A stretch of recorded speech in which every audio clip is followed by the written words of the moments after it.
Okay, so this is the final LISA meeting of the semester for the fall 2018 semester. And today we have Amin coming to talk to us. She's a former Rutgers MLIS person, a former student, current alum, and she works at the University of Pennsylvania. And I will let her explain herself. Yeah, so I am currently the Community Health and Engineering Librarian at the University of Pennsylvania, and I'll talk to you about kind of like my career pathway, and then how what I did at Rutgers has helped me, and then as well as like what being a science librarian has been like for me. And feel free to ask questions anytime. Kind of monitoring the chat, but feel free to use your microphone if you want to. So just a little background. So I'm actually from New Jersey, but I went to Iowa State for undergrad. I got my bachelor's of science in family and consumer sciences education with a minor in engineering studies. So basically I studied human sciences and engineering as an undergrad, with a heavy emphasis of like pedagogy and human development and nutrition from the family and consumer sciences education side. And then following graduation, I joined the Literacy AmeriCorps of Palm Beach County. So I moved to South Florida for a year, and I was placed in a public library setting, and I developed the adult literacy services at the Boynton Beach City Library. And that included adult English classes, GED classes, a tutoring program, and field trips and other enrichment activities at the public library. And as an AmeriCorps member, I also did a lot of different types of service projects throughout Palm Beach County for various nonprofits and government agencies and schools and other public libraries. And ironically enough, my AmeriCorps roommates also were placed in public libraries. One of them was in a county system, and then the other one was in like a brand new public library in West Palm Beach. So I got to visit their libraries as well. And both of them were offered jobs at their libraries that they didn't take. But my director told me I needed to get my master's in library and information science if I wanted to come back and work at that library. So I ended up using my Siegel Education Award, which is like the AmeriCorps grant, and that allowed me to get my master's in library and information science from Rutgers. And Rutgers was also gracious enough to give me other types of financial aid as well. And I also worked in several student worker, graduate assistantship types of jobs. And I also temped at Rutgers for a little while outside of the library system. And then following graduation, I became a resident librarian at the University of Pennsylvania. And my residency was called the Eugene Garfield Resident in Science Librarianship. This was a post-MLIS early career librarian opportunity. So within a residency, it means that Penn was going to give me some more guided mentorship and a wide variety of experiences. So I would become a science librarian. And then as of last year, I became the community health and engineering librarian. So I stayed at Penn for that job. And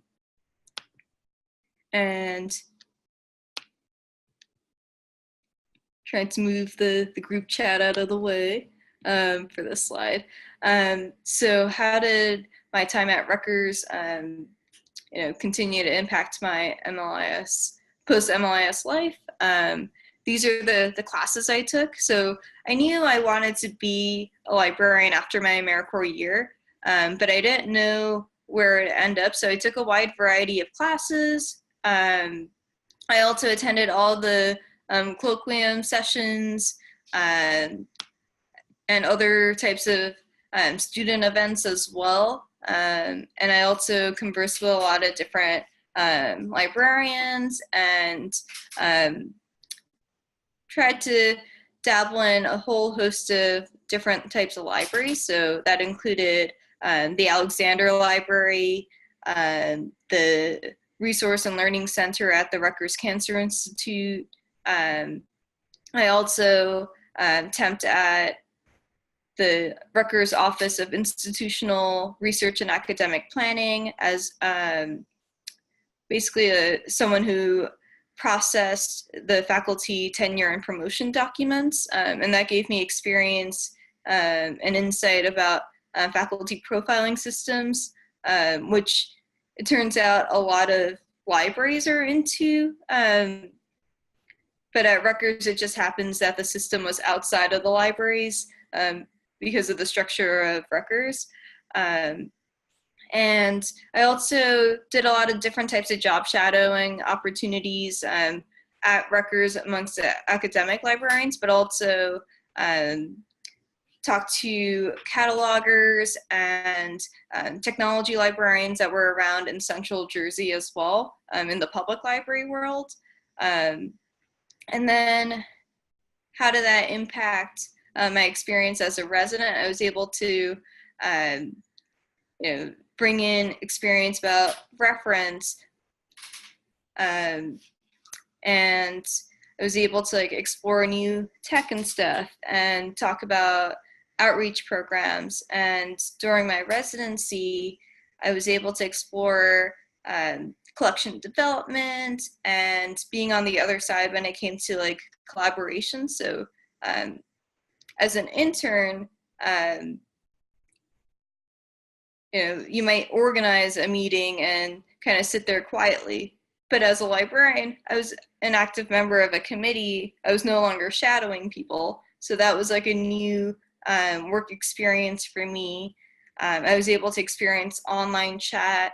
I was also able to support strategic initiatives. In my residency, I was able to participate in a capstone project and other types of professional development opportunities. And then in my current job, this is how it sort of breaks down. So as a community health and engineering librarian, about 20% of my job is community health outreach. So this is Penn's external relationships with the Free Library of Philadelphia and health centers and other things in regards to health literacy. And most recently, I also became a wellness partner. So I'm also supporting some of the wellness initiatives at Penn as well. And then 60% of my current job is engineering librarianship. So collection development, instruction, office hours, kind of the traditional aspects of academic librarianship. And then 10% of my job goes to something called Interprofessional Student Advisory Gatherings. This is a networking event series geared towards students in health-related careers, which includes business students and engineering students who like healthcare innovation. This includes social work students that are going to end up doing clinical social work, as well as the traditional health sciences like nursing, medicine, dental medicine, and veterinary medicine as well. And then the other 10% of my time goes to being a team player, basically on the reference team. Library Lounge is a kind of an online learning initiative that we have at Penn Libraries. I'm currently the chair of the group on library diversity, so I work with my fellow committee members to bring in mostly internal speakers about a variety of diversity and inclusion and equity conversations. And then most recently, I've joined a couple of strategic planning campaign priority committees. One of them is called Penn First Plus, so we're brainstorming ways to support first generation low income students, and which is really great because it's coming full circle, as I was a first generation low income college student myself. And then there's other committees and meetings that I attend, professional development opportunities as well. And then, I mean, that's basically it about my job. I kind of wanted to have more of a conversation, so I'll stop sharing my slides. So feel free to hop on chat if you want to ask questions about what it's like to be a science librarian, you know, other things as well.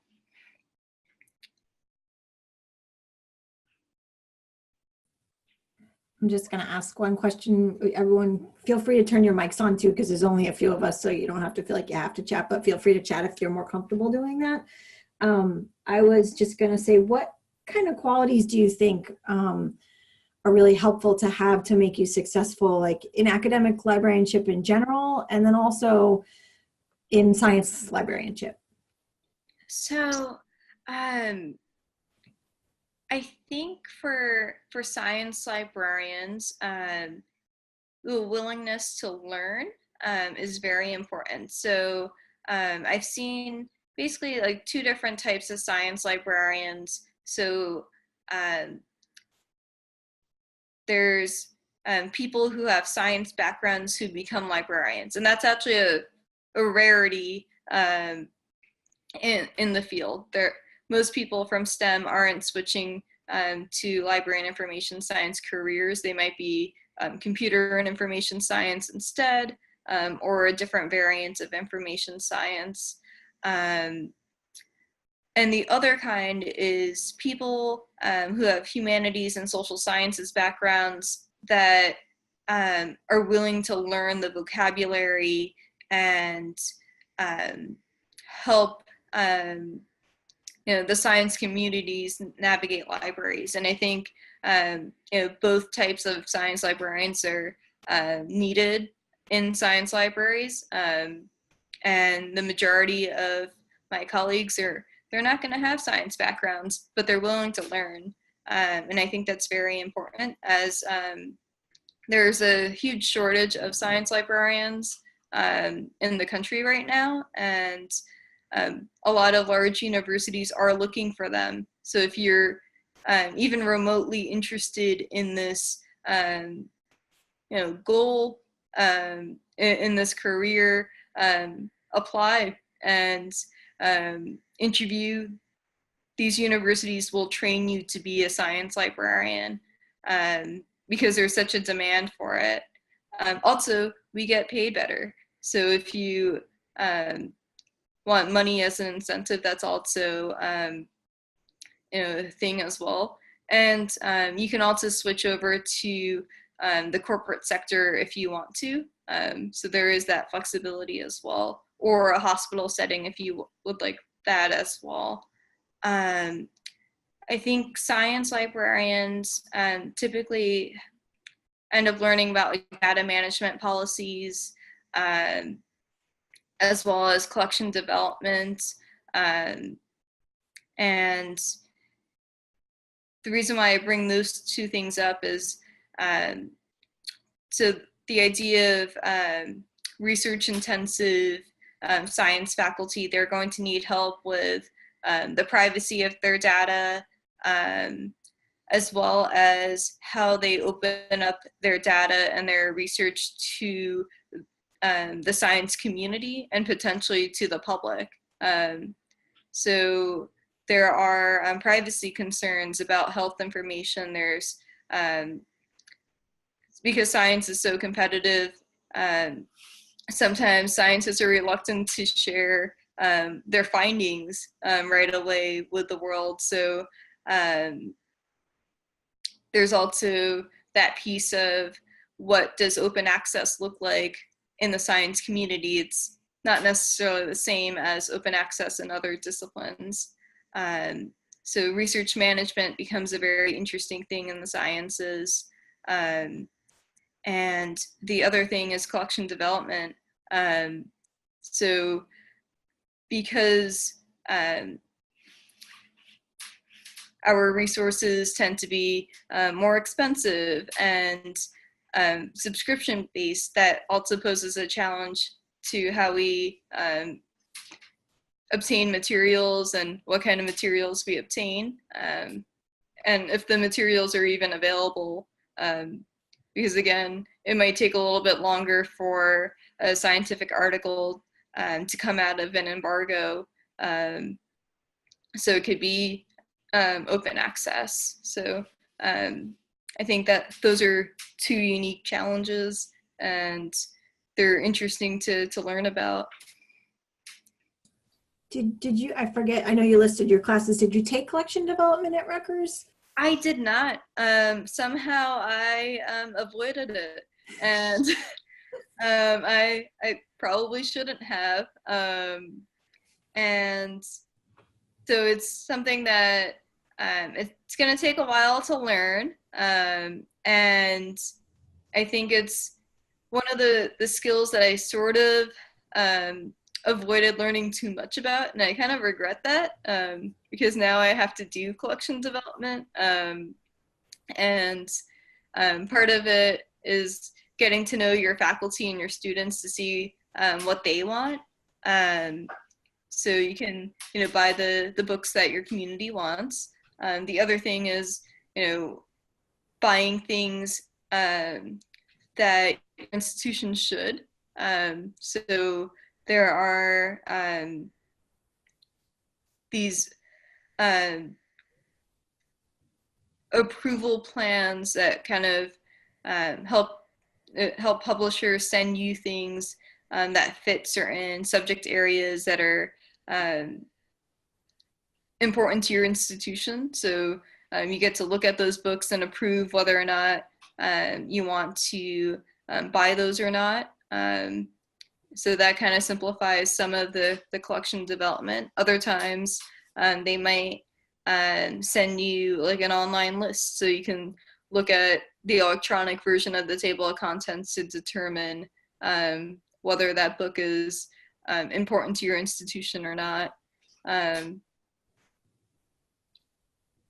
Do you ever collaborate? I know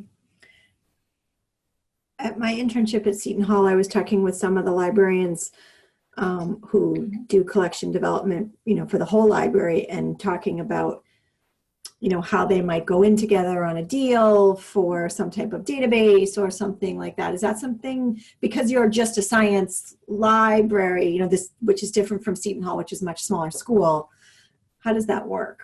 Yeah, so I report to the assistant director of science libraries, and he coordinates those kinds of negotiations amongst my colleagues. Mm. So I haven't really gotten into the database related decision making.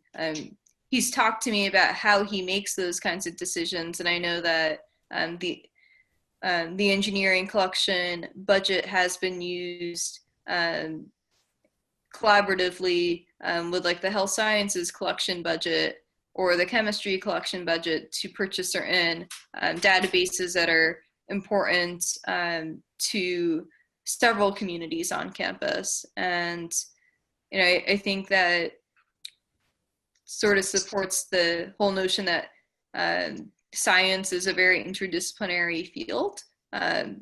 So we're no longer in the era of just like the basic scientific discovery phase. Now you want people from multiple disciplines to collaborate together to like find opportunities at innovation where their fields overlap. So I think it kind of represents that. But scientific databases are also very expensive as well. So I think it's, you know, a much needed conversation as you think about collection development in this subject area. Yeah, I can imagine. What do you think the job market is like? I know you said that there's a big need for science librarians. In general, academic libraries, do you feel like there's growth there? Is it like have an ebb and flow like some other types of fields? Yeah. So I think what we're seeing right now is that, you know, anytime I see a job posting, I feel like it's usually in the science or medical fields, or science or medical librarian jobs. And I think that kind of represents that this is a need. I think, you know, we're seeing that people are leaving the profession to retire, and now these jobs are opening up. Um, and I've heard of stories where universities are willing to bring in their science database vendors to train the librarians on those databases, the ones that might not be as familiar with those databases or have a scientific background. So I think it's extremely helpful to show that you're willing. And you're resourceful as far as professional development in this area, and the universities will, you know, help you become a better science library liaison. So to answer Eden's question, so preparing for an interview, so do a lot of research on the university. I think it's very helpful to show that you have researched the institution that you're applying for a job at, as well as understanding the job description, asking questions that aren't like the basic, I guess like asking very particular questions. So rather than saying, what are your online learning initiatives, you know, ask, you know, about the background of a particular initiative and name it. I think that shows that you did your research. You can ask about certain types of technologies that are interesting to you. Bring up that you saw an awesome LibGuide and you're curious about, you know, whatever, you know, workshop was mentioned in the events calendar. You know, things like that. I think that impresses search committees. And typically in an academic job interview, it might be a whole day long that you're with the search committee and your potential colleagues. So they might ask you to prepare a presentation of some sort. They might, you know, have you meet several different people during the day. Sometimes they might have you stay overnight in a nearby hotel, and then you might have like a day 2 interview as well. So preparing for a long day of meeting new people, and at interviews, make sure that you take all the bathroom breaks that they offer to you.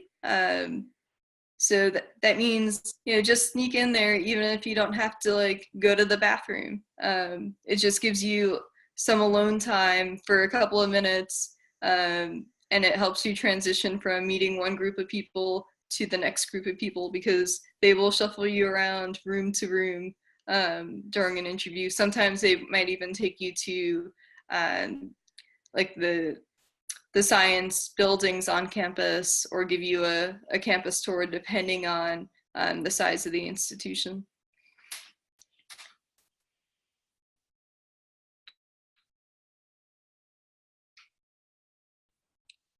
Did you present a profile of stuff you felt proud of from grad school? Yeah, so as far as I didn't necessarily create a physical portfolio, but what I did was mention things that I did during my presentation. So I might have mentioned like, oh, and this is a trend in science libraries. And then I might name an example of like when I saw that trend or what I like about it, to show that I know something about that particular thing. Or if I didn't know that much about it, I can say something like, and I would like to learn more about this thing. And I did bring my transcripts. I brought copies of my updated CV. I brought a list of questions I wanted to ask. And what I did was look at the bios of everyone that I was going to meet that day and ask particular questions about their experiences. So, and I think that having an interactive presentation is also pretty important. So what I do is usually I do a Kahoot or a poll everywhere, some sort of like polling question in the beginning to make it interactive, because I kind of want to show my that I know something about pedagogy and making an interactive presentation, and that usually impresses some people in the audience, because even adults like having interactive presentations, even if so lecture doesn't really work with a whole lot of people, from my experience at least.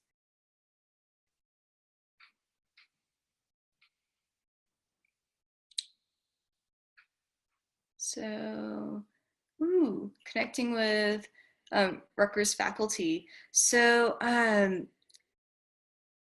let's see, I talked to Dr. Valenza a lot. I know she's busier than ever at Rutgers now, but she was pretty awesome.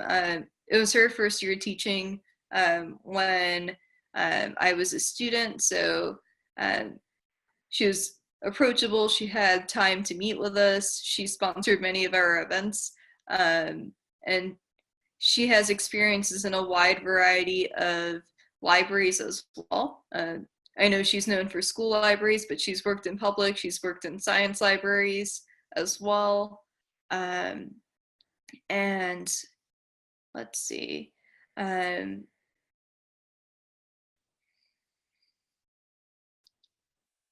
I think that the librarians at Rutgers were also very helpful as well.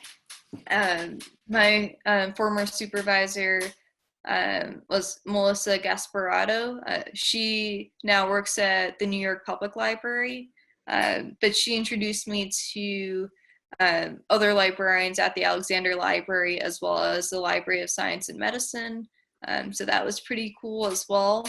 And then after each colloquium, I would introduce myself to the presenters. And that was helpful because I would either try to connect with them on LinkedIn or Twitter afterwards. So it was kind of a way of like building a network. As far as like figuring out my path, so I forgot to mention this earlier, but yeah, I thought I would end up in a public library setting. And then I did an internship at the Rutgers Cancer Institute of New Jersey. They have a patient library called the Resource and Learning Center. And that's when I realized that my background in health information could lead me to a career in health sciences librarianship. And and I wanted to explore that a little bit more because I heard in library school that it's harder to switch from public libraries to other types of libraries. I don't really know if that's true or not. And I'm sure that other people have heard similar advice. I think it probably depends on people's experiences in public libraries and the types of jobs that they're applying to in different types of libraries. So I wanted to experience a health sciences library, and during my internship, my supervisor had me meet with librarians who worked at the Robert Wood Johnson Medical School Library, which was right across the street, as well as the Family Resource Center in a children's hospital in New Brunswick. And so I got to see like other types of health sciences libraries. And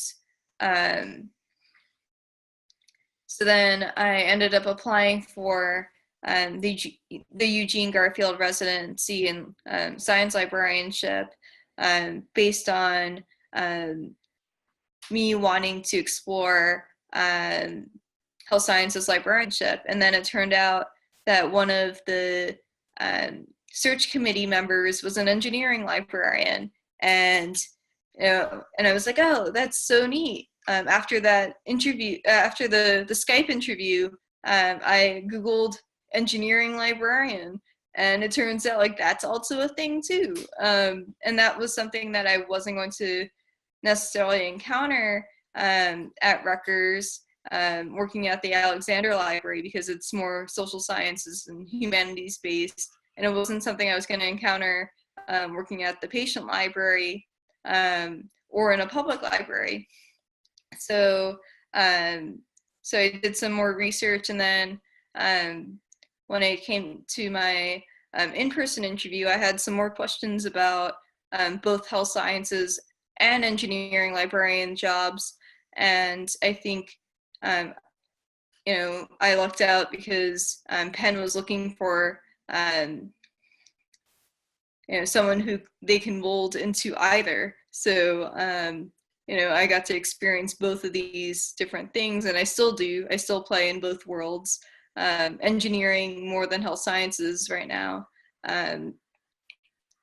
So yeah, I wasn't expecting any of this, but it just lucked out that I get to use both my undergraduate and my graduate degrees in probably the most relevant ways that I could. And it still surprises me.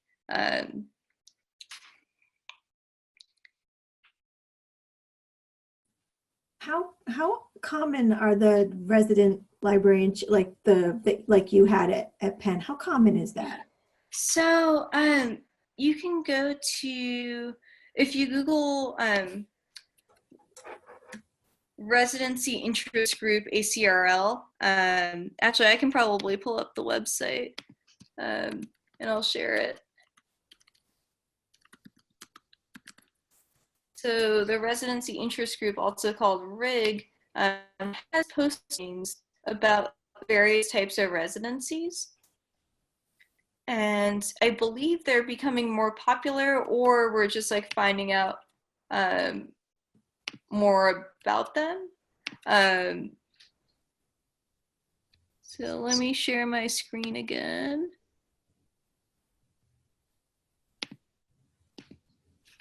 So yeah, so this is the ACRL, the Association of College Research Libraries Residency Interest Group. And I think it's people and programs. So if you look at programs, you'll see that they're kind of scattered all over the place, and even in Canada as well. Oh, wow, that's great. And then here are, let's see. Oh, these are inactive residencies and I guess current opportunities as well. So let's see. So Rutgers, I know has one. I'm not sure if it's active. Yeah, so here's the Eugene Garfield Residency in Science Librarianship. North Carolina State University has a fellows program, and they have more than one fellow there. So they're kind of all over the place. And some of them have particular focuses, some of them are broader. So you might want to look into that if you want more experience before jumping into like a tenure track position. That's part of the reason why I wanted to go for a residency.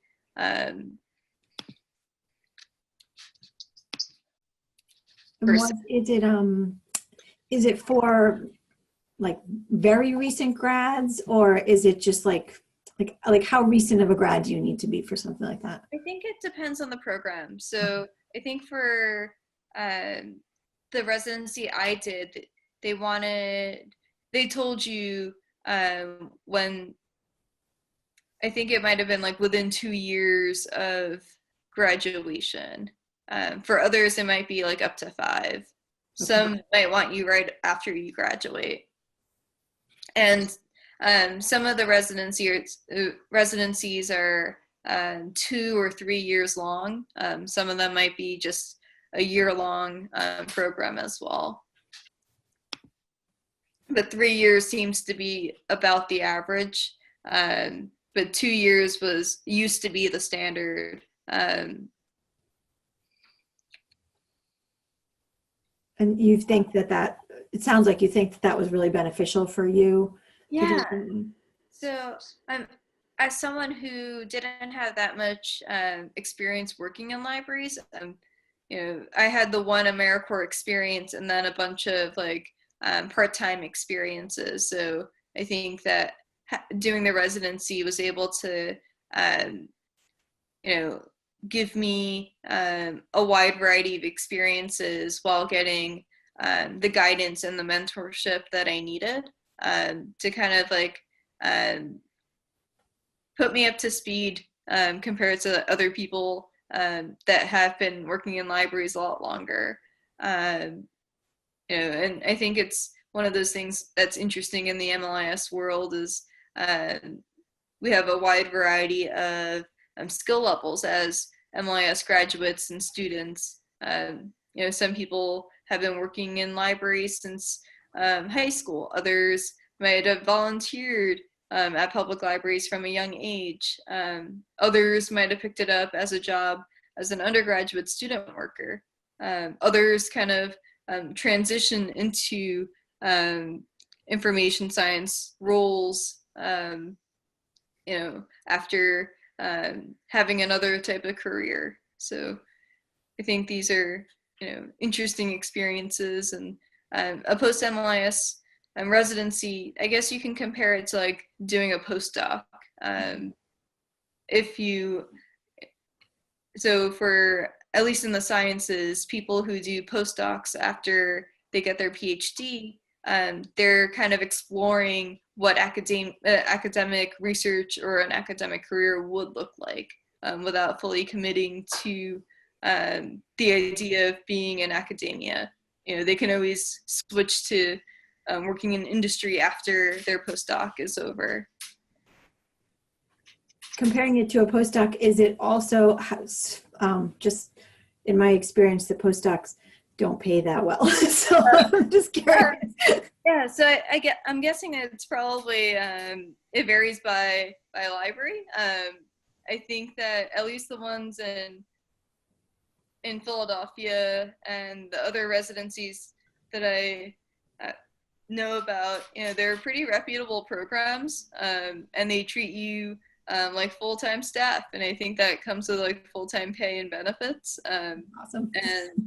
But that might vary as far as like by institution as well.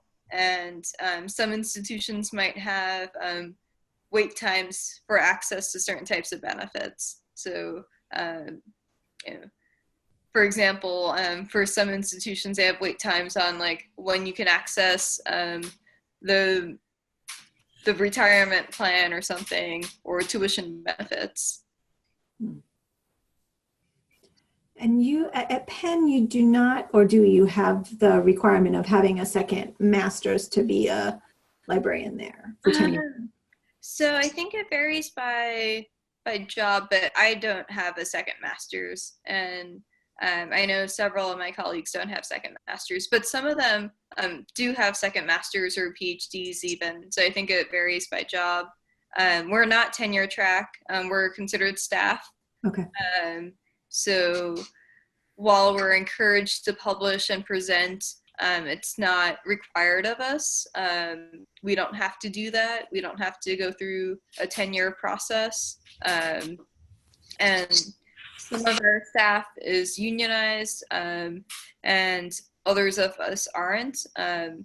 So I think the state of Pennsylvania calls us at-will employees, the ones that aren't unionized. So that means that you know, my employer and I could end our relationship at any time for any reason. Do you like having the flexibility and not being tenure track where you don't, you can publish, you're encouraged to publish, but you don't have to publish, you don't have to jump through, those different hoops that are required for tenure track? Yeah, so it's interesting that you bring that up because I mean I still I think do some of the service to the profession, and I do other types of professional development activities and do presentations like this, and I like not being required to do these things. I think I kind of do them when it fits my schedule, where as like I've tried doing research papers. I have one research paper that's like in review, and I'm supposed to like revise it, and it's kind of like on the bottom of my priorities list right now. And but I'm glad that it's not going to impact me. That I'm kind of waiting around for some free time to work on it. Where I think that early career faculty might be a little bit stressed about that. So I think it just varies. Sure. In some ways, I feel like having faculty status might be better as far as like when you're trying to interact with the professors in your liaison communities. So faculty tend to talk to faculty. They might relate better to that. With your liaison responsibilities, how embedded are you, if at all, like in some of those courses? So, let's see. So, kind of, I think the most embedded I am is in Engineering 101. So I get to see the first year engineering students, and I do a pretty interactive lesson with them in the beginning of the semester. And basically, I'm a sub for that class. The professor just lets me have the full 75 to 90 minutes with them, and I go over a wide variety of library databases and Penn Library resources, and talk to them about why they need to use credible resources as they learn to become engineers. And I think those are the students that I end up seeing in office hours and stuff. They say hi to me, and the other thing that I experimented with my supervisor was doing satellite office hours in the engineering school. And while we don't get as many questions while we're sitting in the hallway in the engineering school, people do like talk to us casually about other things. And we might not be answering reference questions, but our communities recognize who we are. And the unique thing about engineers is that they're kind of a what I call a just-in-time community. So engineers are very resourceful people on their own, and from what I gather, from my understanding, they don't want to be bothered with too much like promotional stuff about databases and other things. They will come and find you when they really need a resource and they've identified what they need, and then you help them find that thing that they're looking for, because they function on using things that are relevant to their current research or the problem that they're trying to fix. Then I imagine they're indebted to you once you help them. They're very loyal, and I think it's really interesting to see that. And my favorite activities in the engineering school involve the summer camp program. So when the high school students and students from other universities and colleges visit for summer research opportunities or summer courses, and those are really fun presentations, and then they're going to need more help navigating resources and stuff because they have a limited time with the Penn libraries. So it's not always just finding engineering resources. They might be interested in finding like other things that we have in other subject areas because we have it and they have access to it for the summer. I know we're getting close to 9 o'clock. I'm curious, like, what is your favorite part of your job? Like, what do you just love about your job? I like the variety. So, I get to dabble in both the health sciences and engineering. So I get a wide variety of experiences and activities and events that I can go to. So I'll give you an example.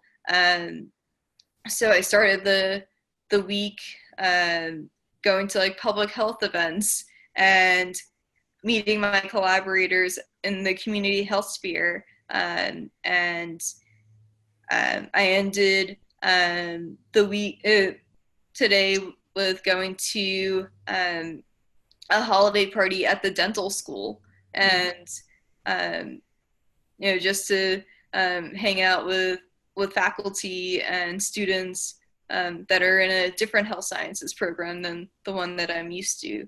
And throughout the week, I check the approval room to see if any engineering books have come in, and I get to look and see if they're relevant to the research that's being done. So it's different activities for different communities.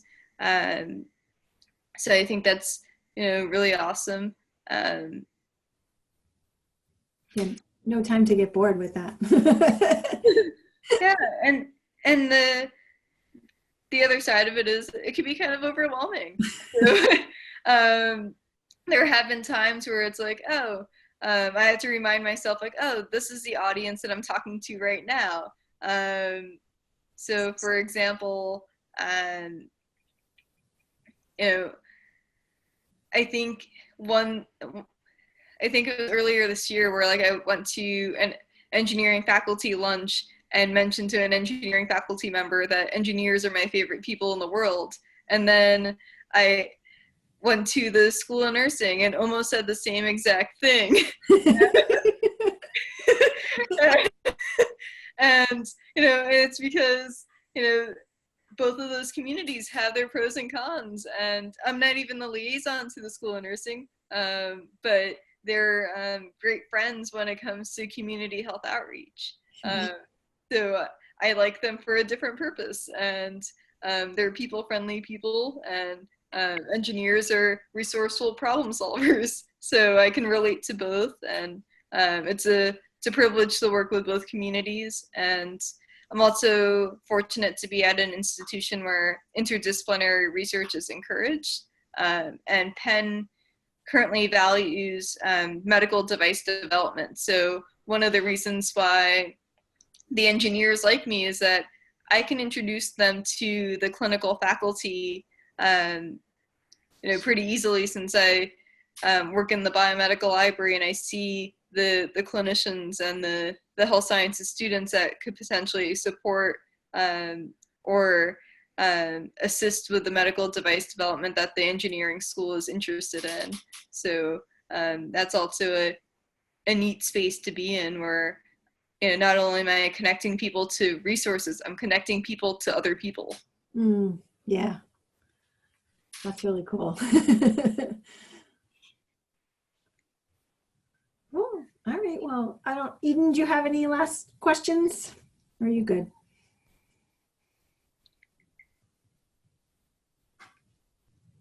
Okay. Yeah, if you want to talk more, I love talking about my job, and feel free to get connected. Here's my email, putting it in chat. Perfect. Thank you so much. I know. And I will say, Amin is very open to helping other librarians and librarians to be. Yes. So definitely take her up on that. Yes. And that's another thing I should mention. As a, so I think MLIS students and recent grads can leverage the idea that more seasoned librarians really like us as a population. So, if you can't afford going to a conference, ask if you can volunteer, and they might waive the registration fee if you're willing to sit at the registration desk or do room counts or something. That was my experience as a student, and I still sometimes ask if they would issue a waiver for some of those things, because conferences are expensive. And if you're traveling or if you want to see a library, just reach out to the librarian. They're probably happy to give you a tour of the space. And if you're traveling, on vacation or something, and there's a library that you want to look at, just reach out to the librarian there. They might give you a last minute tour. Absolutely. That's how I got a great tour of Penn when I came in. Exactly. So yeah. And I've seen a bunch of libraries like that where I just tell people hey, I'm in town, and then they'll give me a tour of their library. Yeah, absolutely. And help you network. I found that a lot of librarians are great about that. Exactly. We're people-friendly people. We like talking about our profession and networking. I think it's helpful to find mentors in that way, and you can always add people to LinkedIn or to Twitter as well, and so feel free to follow me on those social media platforms as well. Great. All right. Well, thank you so much for spending an hour with us. Yeah. I really appreciate it. I know everyone does who came, and also who will be listening to this recording and enjoying it. So awesome. It was really helpful for you to share your experience with us. Yeah, great. Thank you so much. All right. Thank you. Have a nice night. You too.